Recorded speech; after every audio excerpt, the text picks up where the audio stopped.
बांग्लादेश में एहतजाज के बाद वजीर आजम शेख हसीना मुस्ताफी होकर मुल्क छोड़ चुकी हैं।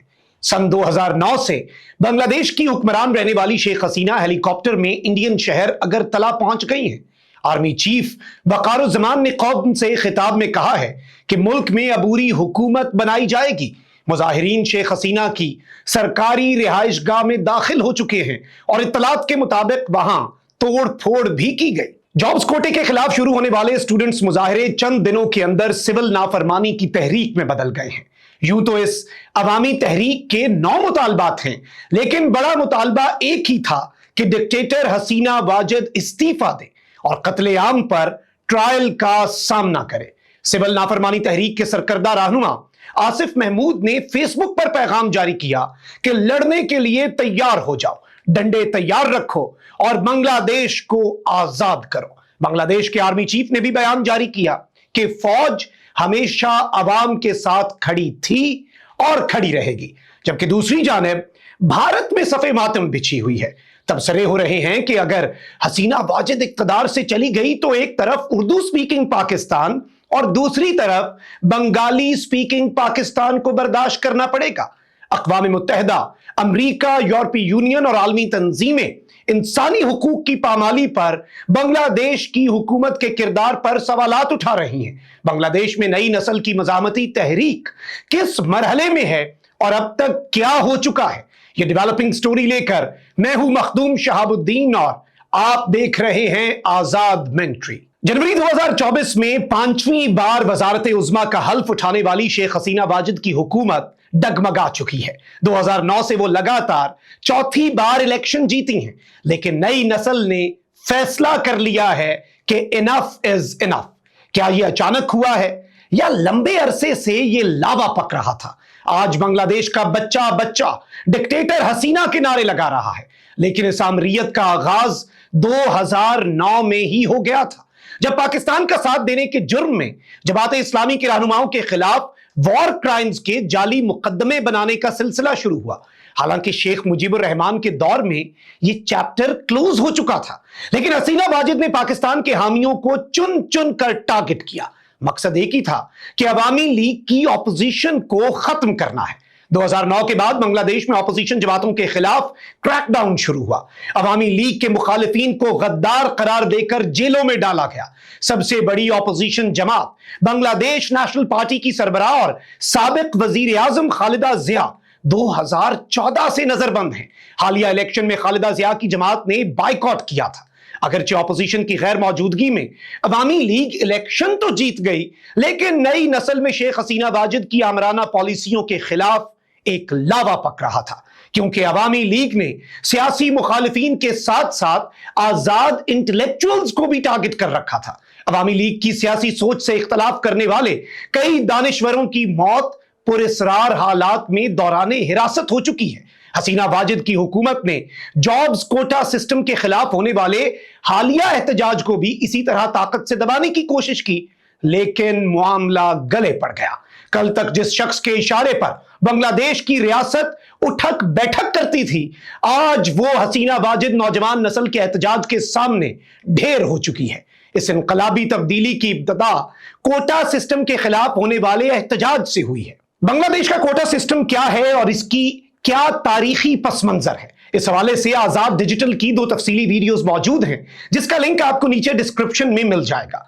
तनाजुर को समझने के लिए अगर राउंड अप करूं तो 1971 में सानिहाई मशरकी पाकिस्तान हुआ, बांग्लादेश बन गया, जिसमें शेख मुजीबुर रहमान की गुरीला फोर्स मुक्ति बाहिनी ने इंडिया के ताउन से पाकिस्तान के खिलाफ जंग लड़ी। जब बांग्लादेश बन गया तो उन फाइटर्स को नवाजने के लिए शेख मुजीबुर रहमान ने 1972 में सरकारी नौकरियों में 30% कोटा रखा। हालांकि अवामी लीग के अपने आदादोशुमार के मुताबिक मुक्ति बाहिनी के फाइटर्स की तादाद ज्यादा से ज्यादा 1,90,000 थी, जबकि 1972 में बांग्लादेश की आबादी 7 करोड़ थी। इस तरह मुक्ति बाहिनी के फाइटर्स कुल आबादी का 0.27% बनते थे, लेकिन उनके लिए कोटा 30% रखा गया। इस कोटे को बाद में आने वाली हुकूमतों ने जारी रखा, क्योंकि यह सियासी भर्तियों का कानूनी तरीका था। कौन मुक्ति बाहिनी से ताल्लुक रखता है या नहीं, यह सर्टिफिकेट भी हुकूमत नहीं देना था, लिहाजा यह सिलसिला चलता रहा। 1997 में इस कोटे को मुक्ति बानी की दूसरी नस्ल के लिए भी एक्सटेंड कर दिया गया। 2009 में जब हसीना वाजिद की हुकूमत आई तो एक बार फिर इस कोटे को बरकरार रखा गया, यानी 1971 में लड़ने वालों के पोतों और पड़पोतों के लिए भी 30% नौकरियों का कोटा मुख्तस था। दीगर कोटे मिलाएं तो कुल 56% कोटा बनता है, यानी ओपन मेरिट पर सिर्फ 44% लोगों को जॉब मिलती थी। बांग्लादेश की दो नस्लें तो इस इम्तियाजी पॉलिसी को बर्दाश्त करती रहीं, लेकिन सन 2000 के बाद जवान होने वाली नस्ल ने आसानी से इसे कबूल करने से इनकार कर दिया। लिहाजा 2012 से 2018 के दौरान मुतअद्दिद एहतजाज हुए। 2018 में अवामी लीग की हुकूमत ने कोटा कम कर दिया, लेकिन अवामी लीग के लोग ही अदालत चले गए। जून 2024 में 6 साल बाद हाई कोर्ट ने इस कोटे को दोबारा बहाल कर दिया, जिसके बाद मुल्क भर में एक बार फिर एहतजाज शुरू हुआ। अगरचे हुकूमत इस फैसले के खिलाफ अपील लेकर सुप्रीम कोर्ट चली गई, लेकिन ये एक फिक्स्ड मैच था, क्योंकि शुरू में सुप्रीम कोर्ट के बेंच ने स्टे ऑर्डर देने से इनकार कर दिया। ये वही हाई कोर्ट और सुप्रीम कोर्ट हैं जो हसीना वाजिद के कहने पर जमात इस्लामी के मोमर लीडरान को सजाए मौत सुना चुकी थी। एहतजाज बढ़ने पर सुप्रीम कोर्ट ने स्टे ऑर्डर दे दिया।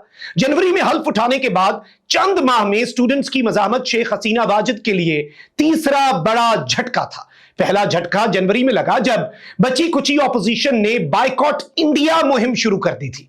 ताकत के जोर पर वक्ती तौर पर इस मुहिम पर काबू पा लिया गया, लेकिन इंडिया के साथ अवामी लीग की स्ट्रेटेजिक पार्टनरशिप को बांग्लादेश की तीसरी नस्ल ने दिल से कबूल नहीं किया।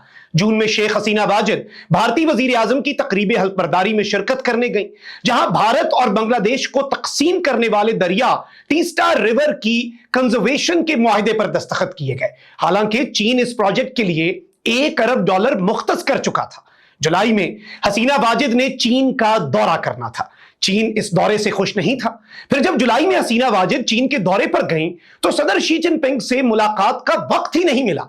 हसीना वाजिद ने बेटी की बीमारी का बहाना बनाकर शेड्यूल से पहले ही 10 जुलाई को वतन वापसी कर ली। उस वक्त तक स्टूडेंट्स की एहतजाजी तहरीक जोर पकड़ चुकी थी। फिर अगले 20 दिनों में जुल्म और बर्बरियत की जो दास्तान रकम हुई, उसने पूरे बांग्लादेश को अपनी लपेट में ले लिया। जिस तरह 1971 में नॉन स्टेट एक्टर्स के जरिए अवामी लीग ने पुरतशद्दुद कार्रवाइयों का आगाज किया था, बिल्कुल उसी तरह अवामी लीग के स्टूडेंट विंग्स को एहतजाज करने वालों पर खुला छोड़ दिया गया। अवामी लीग के सेक्रेटरी जनरल उबैदुल कादिर ने एहतजाज करने वालों को सुप्रीम कोर्ट पर हमले के मुतरादिफ करार दिया। वजीर दाखिला ने धमकी दी कि स्टूडेंट्स हुदूद क्रॉस कर रहे हैं। इस जारहाना हुकूमती रद्द अमल का नतीजा यह निकला कि 13 जुलाई को छुट्टी के दिन स्टूडेंट्स ने रेलवे लाइंस को ब्लॉक कर दिया। 14 जुलाई को वजीर आजम हसीना वाजिद ने प्रेस कॉन्फ्रेंस में ऐसे जुमले कहे जिसने जलती पर तेल का काम किया। वजीर आजम ने कहा कि अगर फ्रीडम फाइटर्स की औलाद को जॉब कोटा ना दें तो क्या रजाकारों की औलादों को दें। याद रहे कि रजाकार का लफ्ज अवामी लीग ने गद्दार के मानों में इस्तेमाल किया। रजाकारों से मुराद वो लोग लिए जाते हैं जो 1971 की जंग में पाकिस्तान के मुआविन थे। जैसा कि मैंने पहले बताया कि 2009 के बाद चुन चुनकर उन लोगों को अवामी लीग ने टारगेट किया। कई लोगों को मावराए अदालत कत्ल किया। मुतअद्दिद को समरी ट्रायल के जरिए कैपिटल पनिशमेंट सुनाई गई। अमेरिका, एमनेस्टी इंटरनेशनल और दीगर इंसानी हुकूक की तंजीमें इस कार्रवाई को मिस ट्रायल करार दे चुकी हैं, लेकिन भारत की मदद से बांग्लादेश इस आलमी तनकीद को नजरअंदाज करने में कामयाब रहा। 90 की दिहाई में पैदा होने वाली जनरेशन जी शेख हसीना वाजिद की ये जुल्म और बर्बरियत देखकर जवान हो रही थी। फिर वो दिन आ गया जब लावा फट गया और नौजवान नस्ल ने ऐसा नारा लगाया जो शेख मुजीबुर रहमान और हसीना वाजिद के तारीखी बयानिए के लिए मौत से कम नहीं था। वो नारा क्या था? तारीख है 15 जुलाई 2024। बांग्लादेश के यूनिवर्सिटी कैंपसेस में ये नारे गूंजने लगे कि तुमी के एमी के रजाकार रजाकार, यानी कि मैं भी रजाकार और तुम भी रजाकार। के बोले चे किसने कहा सारा चार आमिर ने कहा। यह नारा लगा तो अवामी लीग के जनरल सेक्रेटरी उबैदुल कादिर ने हसीना वाजिद के सियासी दफ्तर में एक प्रेस कॉन्फ्रेंस की, जिसमें यह ऐलान किया गया कि मैं रजाकार हूं का नारा लगाने वालों से अवामी लीग का स्टूडेंट विंग छात्रा लीग बदला लेगा। याद रहे कि छात्रा लीग की बुनियाद 1948 में शेख मुजीब ने रखी थी। इस प्रेस कॉन्फ्रेंस में स्टूडेंट विंग के सदर सद्दाम हुसैन ने मैं रजाकार हूं का नारा लगाने वालों को खुलेआम धमकी दी। फिर 3 बजे शाम ढाका यूनिवर्सिटी में अवामी लीग के स्टूडेंट विंग ने मुजाहिरीन पर हमला कर दिया। मुजाहिरीन को बेदर्दी से पीटा गया, फायरिंग हुई, तकरीबन 300 मुजाहिरीन जख्मी हुए। अगले दिन 16 जुलाई को पूरे मुल्क में अवामी लीग के स्टूडेंट विंग और इत्तेहादी जमातों ने मुजाहिरीन पर हमले शुरू कर दिए, जिससे 6 लोग मारे गए। हुकूमती गुंडों को पुलिस की मदद और सरपरस्ती हासिल थी। फिर एक ऐसा अनदोलनाक वाकया हुआ जिसकी फुटेज वायरल होने पर पूरे मुल्क में आग लग गई। रांगपुर में मुजाहिरे के दौरान बेगम रुकैया यूनिवर्सिटी के स्टूडेंट अबू सईद को सिर्फ 15 मीटर के फासले से पुलिस ने सीने में गोली मारी। अबू सईद ने हत्ता सीना तान कर पुलिस के सामने खड़ा था। उसके पास कोई असलहा नहीं था। जब वाकया हो गया तो अवामी लीग के स्टूडेंट लीडर सद्दाम हुसैन ने फिर बयान जारी किया कि तहरीकें आती जाती रहती हैं, अवामी लीग ने रहना है, हर कोई हमारी नजर में है और किसी को नहीं छोड़ेंगे। लेकिन अबू सईद तहरीक का आइकॉन बन गया। दूसरे दिन पूरे बांग्लादेश में अबू सईद की गायबाना नमाज़े जनाजा अदा की गई। 17 जुलाई को मुजाहिरीन ने तमाम कैंपसेस से अवामी लीग के गुंडों को निकाल बाहर किया और यूनिवर्सिटी कैंपसेस को सियासत से पाक करने का अज़्म दोहराया। दिलचस्प बात यह है कि जब यह सब कुछ हो गया और ताकत से काम ना चला तो हसीना वाजिद ने कौम से खिताब किया, जिसमें हलाकतों के मामले को हाई कोर्ट रेफर करने की ऑफर की, इस शर्त के साथ कि हाई कोर्ट का फैसला आने तक एहतजाज को मौखर किया जाए। मगर तीर कमान से निकल चुका था। मुजाहिरीन को यकीन था कि तशद्दुद का हुक्म वजीर आजम ने खुद दिया है। वो शेख हसीना दौर में अदालतों की कार्रवाइयां देख चुके थे, लिहाजा ये ऑफर मुस्तरद कर दी और मुजाहिरों में तेजी आ गई। दूसरी तरफ हुकूमत ने भी ताकत का इस्तेमाल बढ़ा दिया। 18 जुलाई को मजीद 27 लोग जान से गए। अवामी लीग के कारकुनों और पुलिस से मुजाहिरीन की झड़पें 47 इजला तक फैल गई। पूरा मुल्क बंद हो गया। हुकूमत ने बॉर्डर गार्ड्स को शहरों में तैनात करने का हुक्म जारी कर दिया। अगले दिन जुमा था। पहले सिर्फ स्टूडेंट्स एहतजाज कर रहे थे, अब आम लोग भी इस एहतजाज में शामिल हो गए। सिर्फ ढाका में 44 निहत्थे लोगों को सिक्योरिटी फोर्सेस ने जान से मार दिया। मुल्कगीर मुजाहिरों में हलाक होने वालों की तादाद 100 को क्रॉस कर गई। इस मौके पर मुजाहिरीन ने 9 मुतालबात पेश किए, जिसके मानने तक मुल्कगीर शटर डाउन का ऐलान हुआ। सबसे पहला मुतालबा यह था कि वजीर आजम स्टूडेंट्स की हलाकत की जिम्मेदारी लें, कौम से माफी मांगे, अवामी लीग के जनरल सेक्रेटरी और दीगर कुछ वुज़रा को बरतरफ कर दिया जाए, स्टूडेंट्स पर गोली चलाने वाले पुलिस एहलकारों को गिरफ्तार किया जाए, कुछ यूनिवर्सिटियों के वाइस चांसलर्स और पुलिस चीफ्स को उनके ओहदों से हटा दिया जाए। लेकिन हुकूमत ने मुतालिबात मानने के बजाय फौज तलब कर ली और कर्फ्यू नाफिज हो गया। इंटरनेट मुकम्मल बंद कर दिया गया। मुजाहिरीन को देखते ही गोली मारने का हुक्म जारी हुआ। 20 जुलाई तक हलाकतों की तादाद 150 से तजावुज कर चुकी थी। कई सरकारी तनसीबात और सरकारी गाड़ियां जल चुकी थी। अगले दिन 21 जुलाई को इतवार के दिन सुप्रीम कोर्ट ने हुकूमती अपील पर फैसला सुनाया और कोटा कम करके 7% करने का हुक्म जारी कर दिया। मगर उस वक्त तक 5 दिनों में हुकूमत के अपने आदादो शुमार के मुताबिक 176 लोग रियासती दहशतगर्दी का शिकार हो चुके थे, जबकि मुजाहिरीन के मुताबिक हलाक होने वालों की तादाद 300 थी।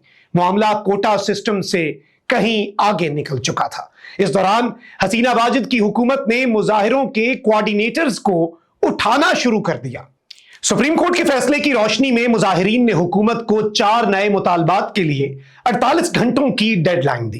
पहला मुतालबा इंटरनेट सर्विस बहाल किए जाए, दूसरा कर्फ्यू उठाया जाए, तीसरा यूनिवर्सिटी से पुलिस को वापस बुलाया जाए, स्टूडेंट्स की पुरअमन वापसी की राह हमवार की जाए और चौथा तहरीक के कोऑर्डिनेटर्स की हिफाजत को यकीनी बनाया जाए।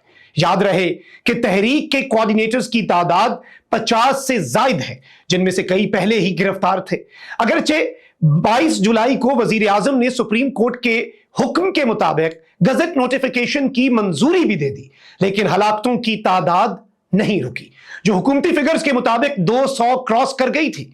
25 जुलाई को वजीर आजम हसीना वाजिद ने एक मेट्रो स्टेशन का दौरा किया और उनकी रोते हुए तस्वीर वायरल हुई। वजीर आजम ने रोते हुए कहा कि ढाका में ट्रैफिक जैम रहती थी। यह किस किस्म की जहनीत है जो ऐसी सहूलत को तबाह करते हैं? मैं ये बर्दाश्त नहीं कर सकती। वजीर आजम के इन अल्फाज ने न्यूट्रल लोगों को भी यह सोचने पर मजबूर कर दिया कि 200 से ज्यादा हलाकतें होने के बावजूद हुकूमती रवैये में कोई हमदर्दी नहीं, जबकि दूसरी तरफ माली नुकसान पर आंसू बहाए जा रहे हैं। सोशल मीडिया पर वजीर आजम की इस तस्वीर और बयान को लेकर एक तूफान उमड़ आया। 28 जुलाई को पुलिस के डिटेक्टिव ब्रांच ने एक वीडियो जारी की जिसमें तहरीक के गिरफ्तार कोऑर्डिनेटर्स को लिखा हुआ बयान पढ़ते हुए दिखाया गया, जिसमें कहा गया कि कोटा सिस्टम का मसला हल होने पर हम एहतजाज की कॉल वापस लेते हैं।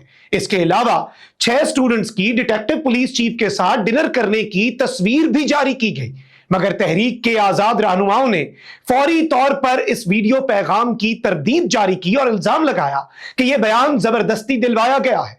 इस तरह हुकूमत की यह कोशिश भी रायगां गई। दिलचस्प बात यह है कि उसी दिन बांग्लादेशी फौज के तर्जुमान का बयान भी जारी हुआ, जिसमें अवाम के साथ खड़े होने का अज़्म दोहराया गया। इस दौरान एक और अहम पेशरफ्त हुई कि 10 दिन तक बंद रहने वाली मोबाइल इंटरनेट सर्विस को बहाल कर दिया गया। जब इंटरनेट सर्विस बहाल हुई तो रियासती दहशतगर्दी की ऐसी दिल खराश वीडियोस वायरल हुई जिसमें सिक्योरिटी फोर्सेस ने बड़ी बेदर्दी से निहत्थे मुजाहिरीन को मारा, लाशों की बेहुरमती की। ऐसी ही एक वीडियो की तस्दीक एमनेस्टी इंटरनेशनल ने की है, जिसके मुताबिक आईटी स्टूडेंट शेख यामीन को एपीसी से गिराया गया, जिसका सर फुटपाथ से टकराया, जिसके बाद सिक्योरिटी एहलकार उसे घसीटते रहे, फिर उसको रोड पर फेंक कर चले गए, जिससे उसकी हलाकत हो गई। इसी तरह स्नाइपर से पुलिस ने निहत्थे स्टूडेंट्स को पॉइंट ब्लैंक टारगेट किया।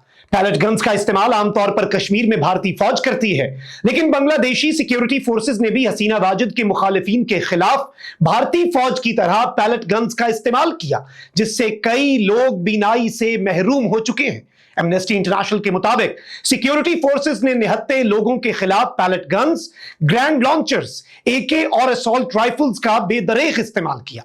29 जुलाई को 250 हलाकतों के बाद काबीना को ख्याल आया और 30 जुलाई को हलाक होने वाले स्टूडेंट्स के लिए यौम सोग का ऐलान किया गया, मगर तहरीक के रहनुमाओं ने इसे मुस्तरद कर दिया। 30 जुलाई को बांग्लादेश में स्टूडेंट्स ने सुर्ख बैंड बांधकर मार्च किया। उस दिन बांग्लादेश में फेसबुक इस्तेमाल करने वालों की बड़ी तादाद ने अपनी डीपीज को सुर्ख रंगों में पेश किया। लोगों की कसीर तादाद मार्च फॉर जस्टिस के नाम पर सड़कों पर निकली। अक़वाम मुत्तहिदा ने भी हलाकतों की शफ़ाफ़ तहकीकात का मुतालबा किया।